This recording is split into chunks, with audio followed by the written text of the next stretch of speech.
You tried everything, but it didn't work. You watched all the self-care videos. They were boring. Deep inside, you are done with strangers online telling you how to live your life. Yet, here you are. Hi, welcome to the club. Let's play a game. I'll share 6 anti-stress practices, 3 of which I do regularly and 3 of which I don't. I want you to guess what is what, and obviously I'll tell you if you got it right. There may be a pinch of madness in my methods, but who cares if it actually works for me? Maybe, hopefully, some of it will also work for you too. We can make it together.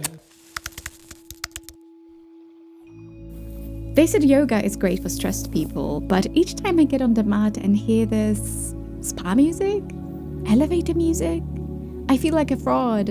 And I get bored, like, immediately. Which is why I do my yoga listening to some pretty explicit gangster rap music.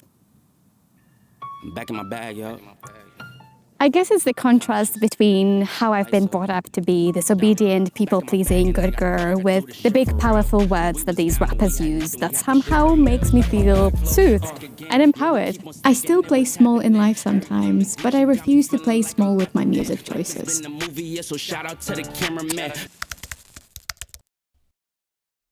It's 2 a.m. and my mind decided it's time for a rerun of all the embarrassing moments in my life from the last decade. My frustration, anger, and pure desperation at the unfortunate timing of all of it is at its peak. So, I decided to channel those feelings into something productive. Cleaning like I'm covering up a crime scene.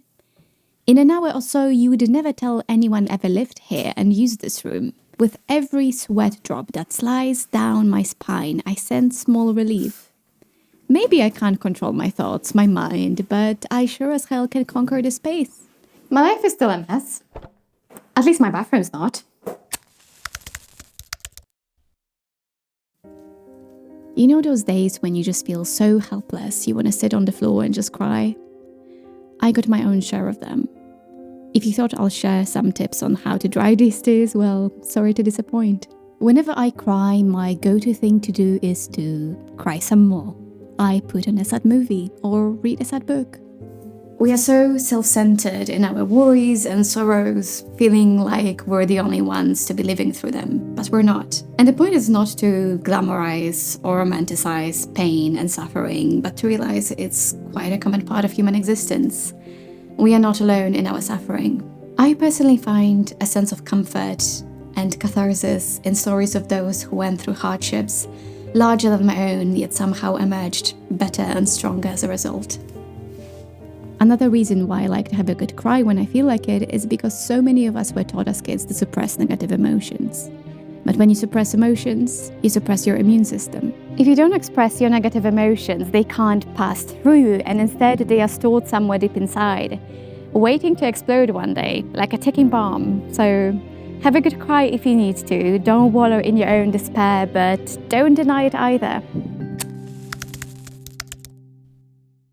Speaking of not drowning in your own sorrow, I figured that a lot of my stress and anxiety comes from the fact that I'm in my head. Like, a lot. Focus on myself all the time. So I decided to do something for others, and by that, undo some of that self-centeredness of my nervous system, which is actually not that selfless now that I think of it. Anyway, I asked my neighbors if I could walk their dog, but they gave me one look and decided that I would probably kidnap the dog. So they said thank you, but no. So instead I went to an old cemetery to clean up graves. Yeah, I know, a day filled with numerous reminders of our own mortality probably isn't on your list of self-care practices, but perhaps it should be. A Saturday outside in the nature, surrounded by the dead and a group of random strangers united by their altruistic motivations. That was deeply healing. It felt great to get out of my own head and do something for the greater good.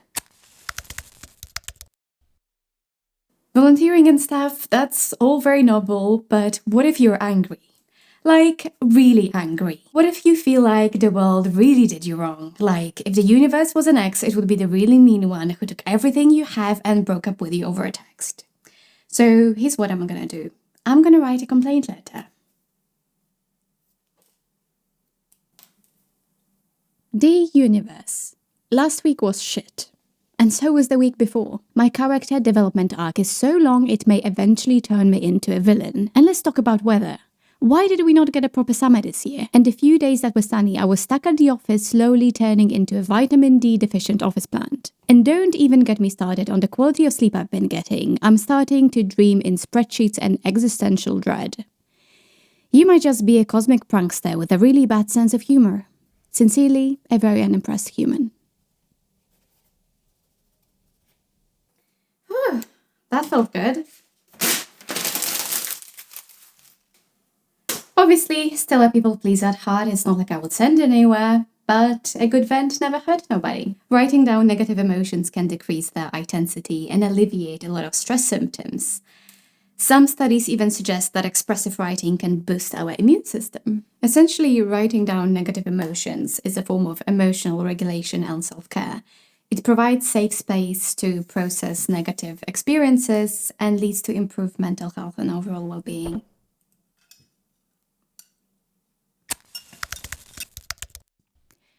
Okay, but what if it didn't really work? Life still puts you through a lot, to the extent you feel like you're one of those dummies they put in crash testing cars. Introducing Life Protection Suit.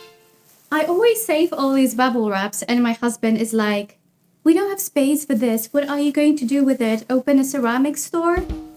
Well, today is the day I decided to make use of it and I made myself this bubble wrap suit.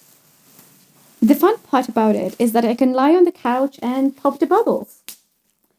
This is silly, you might say. Well, not so fast, my friend. The tactile experience of pressing on the bubbles and hearing the satisfying pop provides a multi-sensory experience that can be both calming and enjoyable. Well, it's definitely an interesting way to distress. Look, I know that everybody looks like they got their shit together, perhaps myself included, but the truth is, we all struggle.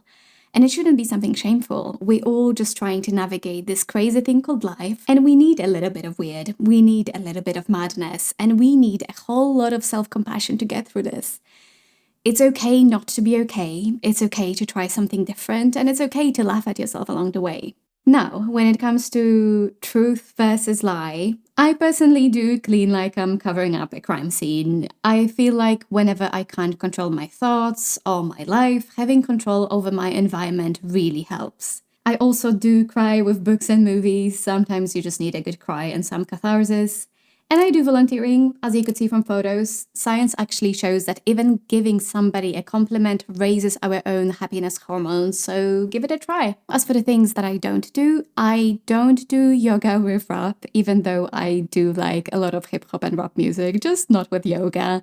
I also don't do the bubble wrap suit, it's just way too much work. And I've only written like 1 or 2 negative journal entries. I honestly feel very grateful for everything that I have and I prefer to focus on the positives, but I do see how it can feel very good if you have a lot of pent-up anger. I actually do think that all the things that I mentioned today could potentially work, maybe not on a regular basis, but every now and then. So next time you're feeling overwhelmed and stressed, don't go for the usual thing. Try something weird, like cleaning like your life depends on it or blasting rap music. Who knows, it might be just this weird therapy session your soul actually needs. And if none of this works, well, there's always bubble wrap suit and actual therapy.